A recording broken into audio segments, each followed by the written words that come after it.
আমি কংগ্ৰেছ দলক বাৰম্বাৰ ৰাজহুৱাভাৱে আহ্বান জনাই আহিছোঁ যে 2025 চনৰ পঞ্চায়ত নিৰ্বাচনটো আমি সকলোৱে একেলগে খেলিব লাগে। কাৰণ 2021 তেওঁলোকে বেলেগকৈ খেলিলে, চৰকাৰ বিজেপিয়ে কৰিলে। 2021 উপনিৰ্বাচনত কংগ্ৰেছে অকলশৰীয়াকৈ খেলিলে, সকলোৱে দেখিলে যে উপনিৰ্বাচনত বিজেপিক তেওঁলোকে জিকাই দিলে।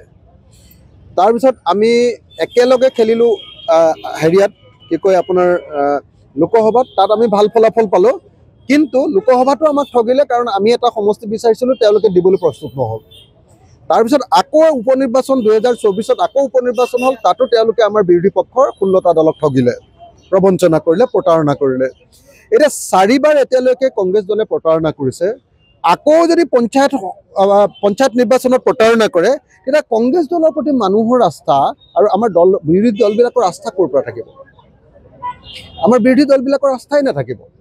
সেইকাৰণে মই কংগ্ৰেছ দলক কৈছোঁ যে সঁচাকৈ যদি আপোনালোকে বিজেপিক বিৰোধিতা কৰে আৰু সঁচাকৈ যদি আপোনালোক বিজেপিৰ শত্ৰু হয় আৰু সঁচাকৈ যদি বিজেপিক আপোনালোকে 2026 চনত অসমৰ পৰা বিদায় দিম বুলি ভাবিছে, তেতিয়াহ'লে পঞ্চায়ত নিৰ্বাচনত আমি সকলোৱে একেলগে ইলেকশ্যন খেলা দৰকাৰ, যাতে আমি ঐক্যবদ্ধ হৈ আমাৰ একতাটো গ্ৰাছৰুট লেভেললৈকে লৈ যাব পাৰোঁ 26 ইলেকশ্যনটোৰ কাৰণে। নহ'লে কিন্তু কংগ্ৰেছী মানুহে বেলেগ পাৰ্টিক ভোট নিদিয়ে আকৌ দেই, সেইটো এটা বহুত গণ্ডগোলীয়া কথা এটা। সেইকাৰণে মই বাৰম্বাৰ কৈ আছোঁ যে 2025 পঞ্চায়ত নিৰ্বাচনটো একেলগে খেলিব লাগে। আমি বেছি চিটত নেখেলোঁ, আমি খুব এইটো আমাৰ ষ্ট্ৰেটেজিক সিদ্ধান্ত যে ৰাইজৰ দলে পঞ্চায়ত নিৰ্বাচনত ঢেৰ চিটত নিৰ্বাচন নেখেলোঁ, খেলিম আমি, কিন্তু বহুত চিটত নেখেলোঁ।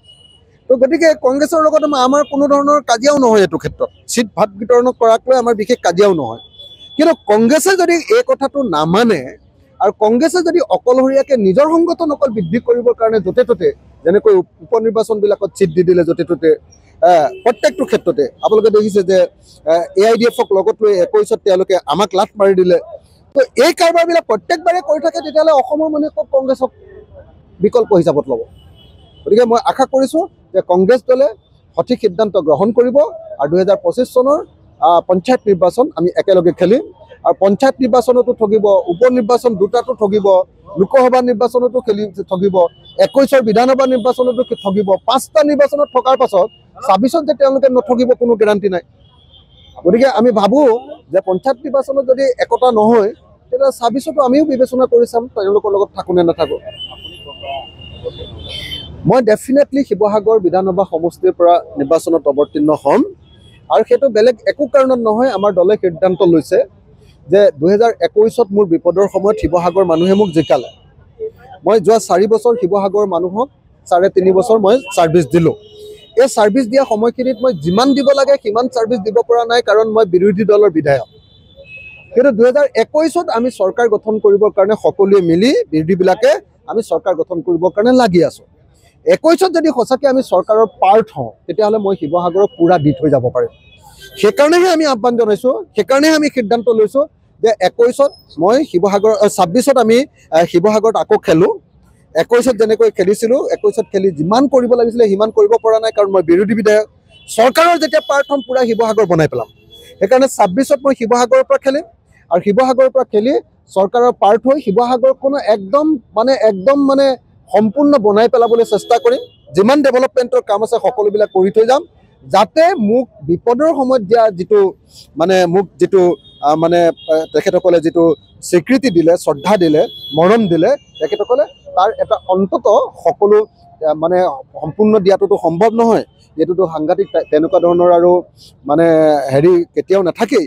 তেনেকুৱা ধৰণৰ গোটেইখিনি মই দি থৈ যোৱাটো সম্ভৱপৰ নহয়। তেওঁলোকৰ ত্যাগ, তেওঁলোকৰ মোৰ প্ৰতি মৰম, সকলোৰে অৱদান দি থৈ যোৱাটো সম্ভৱপৰ নহয়।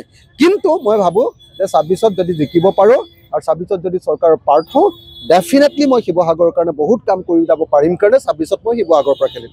আৰু জ্যোতি গগৈ বা অসম জাতীয় পৰিষদক আমি অনুৰোধ জনাইছিলোঁ যে আমি দুইটা দল একলগ হ'ব লাগে, কিন্তু অসম জাতীয় পৰিষদে একলগ হ'ব খোজা নাই। এতিয়া মই সেইকাৰণে সেইটো গঢ়াই থাকিব খোজা নাই, কাৰণ অসম জাতীয় পৰিষদে কি কাৰণত নাজানো আৰু তেওঁলোকে ক'ব খোজা নাই। আমি বিচাৰিছিলোঁ, তেতিয়াহ'লে আমি কিন্তু চৰকাৰ অকল আমি আঞ্চলিক দলেই বনাব পাৰিলোহেঁতেন। এতিয়া তেওঁলোকে বিচৰা নাই, তেওঁলোকৰ কি ষ্ট্ৰেটেজি সেইটোতো মই নাজানো, এতিয়া মই সেইটো ঘঁহাই নাথাকোঁ। কিন্তু আশা কৰিম যাতে তেখেতসকলে বস্তুবিলাক বুজি পায়, আঞ্চলিকতাবাদক জাতীয়তাবাদক শক্তিশালী কৰিবৰ কাৰণে আমি যাতে ঐক্যবদ্ধ হ'ব পাৰোঁ, তাৰ কাৰণে মই আশা কৰি থাকিম। আপুনি বিচৰা বাতৰি পাব কেৱল নিউজ 18 এপত। নিউজ 18 এপ ডাউনলোড কৰিবলৈ স্কেন কৰক এই QR কোড। গুগল প্লে ষ্টৰতো পাব এই নিউজ 18 এপ।